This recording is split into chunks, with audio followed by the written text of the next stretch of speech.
আসসালামু আলাইকুম। Big breaking news. Bangladesh টি-20 বিশ্বকাপ খেলতে ভারতে যাবে না।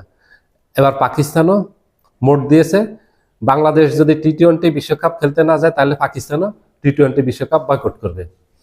এখন মহাবিপদে পড়ছে ভারত, এবং সেই সাথে আয়ারল্যান্ডও ঘোষণা দিয়েছে যদি বাংলাদেশ না যায় তাহলে তারা বুঝে যে নিরাপত্তা সংকট আছে, নিরাপত্তা সংকট থাকলে তারা ভারতে খেলতে যাবে না। এখন ভারত কি গাড়াকলে পড়ছে বলেন? ভারত অতি বাড়াবাড়ি করতে গিয়ে ভারত নিজের বিপদ নিজে ডেকে আনছে। বাড়াবাড়ির ফল যে ভালো হয় না ভারতকে দেখে বুঝেন, এবং বাড়াবাড়ির ফল যে ভালো হয় না শেখ হাসিনাকে দেখে বুঝেন। 24শে আগস্ট ঘটছে, এই যে বিপ্লবটা ঘটছে, মহান এক বিপ্লব ঘটছে 24শে আগস্ট, সেটা আওয়ামী লীগের 17 বছরের বাড়াবাড়ির ফসল ছিল। এই জন্য আওয়ামী লীগ জয় বাংলা হয়ে গেছে। আওয়ামী লীগের বাড়াবাড়ির ফলে 24শে আগস্ট ঘটছে, মানে আওয়ামী লীগের পতন ঘটছে। শুধু সরকারের পতন ঘটেনি, দল হিসাবে আওয়ামী লীগের পতন ঘটছে। আওয়ামী লীগ সন্ত্রাসী কর্মকাণ্ডের কারণে বাংলাদেশের রাজনীতি নিষিদ্ধ হয়েছে। আওয়ামী লীগ বাংলাদেশ থেকে পালিয়ে গেছে। আওয়ামী লীগ সরকার পালায়নি, আওয়ামী লীগ সহ সবাই আত্মগোপনে আছে। এটা হলো অতি বাড়াবাড়ির ফল। ভারত অতি বাড়াবাড়ি করছে। ভারত এখন এই বিশ্বকাপটাই এখন হুমকির মুখে পড়ছে। ভারতে এই বিশ্বকাপটা সবাই এখন বয়কট করতেছে, যেভাবে বাংলাদেশ করছে। ভারত পাকিস্তানও বলছে যে যেভাবে আওয়াজ তুলছে পাকিস্তান যাবে না, এবং আয়ারল্যান্ডের সাথে যোগ দিয়েছে। এবার কাকে নিয়ে আপনি বিশ্বকাপ আয়োজন করবেন? যদি বাংলাদেশ না যায়, পাকিস্তান না যায়, আয়ারল্যান্ড না যায়, দেখা গেছে এখানে আর কয়েকটা দেশও যাবে না, পিস্টান দিবে। এটাই হবে না, বিশ্বকাপটাই আয়োজন হবে না। সাধারণ একটা কারণ দেখিয়ে রাজনৈতিক কারণে বৈষম্যমূলক আচরণ করছে মোস্তাফিজুর রহমানের সাথে। মোস্তাফিজুর রহমানের কোনো অপরাধী ছিল না, কোনো দোষী ছিল না। ও না ভারত সম্পর্কে কিছু বলছে, না ক্রিকেট সম্পর্কে কিছু বলছে, না কাউকে আঘাত দিয়ে কিছু বলছে, কিচ্ছু করেনি। অজুহাত দেখেছে মোস্তাফিজের নিরাপত্তা ভারত দিতে পারবে না। তো যেহেতু একজন মোস্তাফিজের নিরাপত্তা ভারত দিতে পারবে না, তাহলে বাংলাদেশের টিম ম্যানেজমেন্ট, বাংলাদেশের সাংবাদিক যাবে, সমর্থক যাবে, এত বিশাল বহরের নিরাপত্তা কিভাবে ভারত দিবে?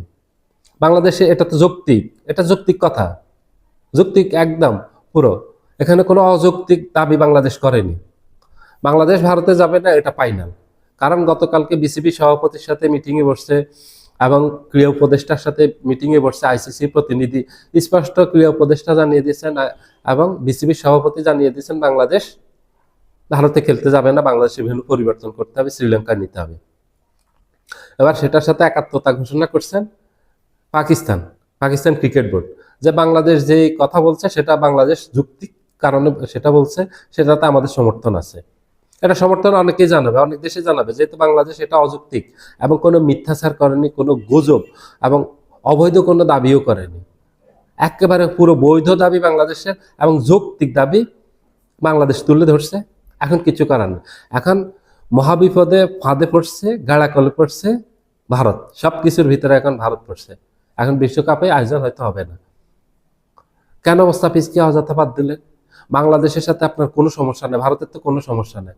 24শে আগস্টের পর আমাদের দেশে যেই রাজনৈতিক পরিবর্তন ঘটছে এটা ভারত মেনে নিতে পারেনি। কারণ ভারতের দাসীকে এখান থেকে বাংলাদেশের জনগণ উৎখাত করছে, এটা ভারত মেনে নিতে পারেনি।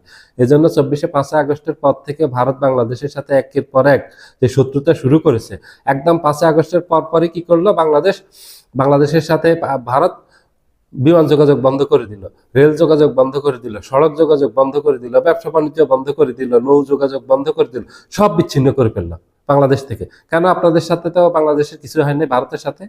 আমাদের একটা অবৈধ সরকার ছিল, ফ্যাসিস্ট একটা সরকার ছিল, স্বৈরাচারী একটা সরকার ছিল, তাকে উৎখাত করছে জনগণ।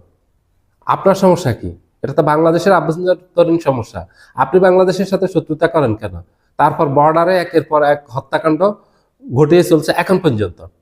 প্রায় প্রতি সপ্তাহে কোনো না কোনো বর্ডারে বাংলাদেশের বিএসএফ বাংলাদেশিদেরকে তুলে নিয়ে যায় এবং সেখানে হত্যা করে। এবং 5ই আগস্টের পর ভারত কি করলো? আমাদের প্রত্যেকটা বর্ডার দিয়ে ভারতীয় নাগরিক বাংলাদেশে ঢুকিয়ে দিয়েছে, ঢুকিয়ে দিয়ে বলছে এরা বাংলাদেশি অবৈধ অভিবাসী।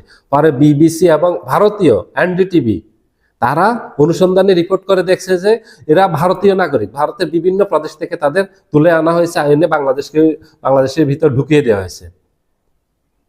কি ধরনের শত্রুতা আপনি বুঝতে পারেন? ভারতীয় নাগরিক কোথায় গুজরাট থেকে ধরে নিয়ে আসছে, কোথায় পশ্চিমবঙ্গের নাগরিক আছে, এখানে বিহারের নাগরিক আছে, এখানে মেঘালয়ের নাগরিক আছে, বিভিন্ন রাজ্য থেকে ধরে এনে বাংলাদেশি বলে এখানে ঢুকাই দিছে। এটা গায়ে পড়ি শত্রুতা না? তা আপনার সাথে তো কারোর সাথে বন্ধুত্বপূর্ণ সম্পর্ক নেই, এই ধরনের শত্রুতা করলে তো কারোর সাথে সম্পর্ক থাকবে না, সবার সাথে সম্পর্ক ছিন্ন হয়ে যাবে। এবং নাইও, ভারতের প্রতিবেশী কোনো দেশের সাথে ভারতের সুসম্পর্ক নাই, পাকিস্তানের সাথে নাই, চীনের সাথে নাই, বাংলাদেশের সাথে নাই, নেপালের সাথে নাই, ভুটানের সাথে নাই, মালদ্বীপের সাথে নাই, শ্রীলঙ্কার সাথে নাই। তো আপনার কার সাথে আছে সম্পর্ক? আপনারা কার সাথে সম্পর্ক করবেন? আপনাদের এসব আচরণে তো সবাই সরে যাবে আপনাদের কাছ থেকে। আপনারা যদি নিজেরা নিজেদের শত্রু তৈরি করেন, আপনার সাথে তো কেউ আসবে না, আপনি তো জয় বাংলা হয়ে যাবেন গা, আপনার তো সব শেষ হয়ে যাবে গা, সম্পর্ক থাকবে না, চারিদিকে সব শত্রু। নিজের মানুষ শত্রু তৈরি করে না, বুদ্ধিমান মানুষ কি করে, শত্রুর সাথে সমাধান করে ফেলে, কোনো সমস্যা হলে শত্রুতা তৈরি করে না। আপনারা তো শত্রু বানান মানুষকে হাতে ধরে, ভারত তো মানুষকে হাতে ধরে শত্রু বানায়। এই জন্য ভারতের এখন মহাবিপদে আছে, ভারত মহাগাড়াকালে আছে, বহুত বড় সমস্যা আছে। বাংলাদেশ যাবে না, এটা ফাইনাল। ভারত যাবে না, সরি পাকিস্তানও যাবে না, আয়ারল্যান্ড তো বলছে ওরা যাবে না। যদি আয়ারল্যান্ড না আসে তাহলে ইংল্যান্ডও আসবে না, অস্ট্রেলিয়া আসবে না, দেখা গেছে নিউজিল্যান্ড আসবে না, অন্যান্য দেশও আসবে না। সবাই ভালো থাকবেন, আল্লাহ হাফিজ।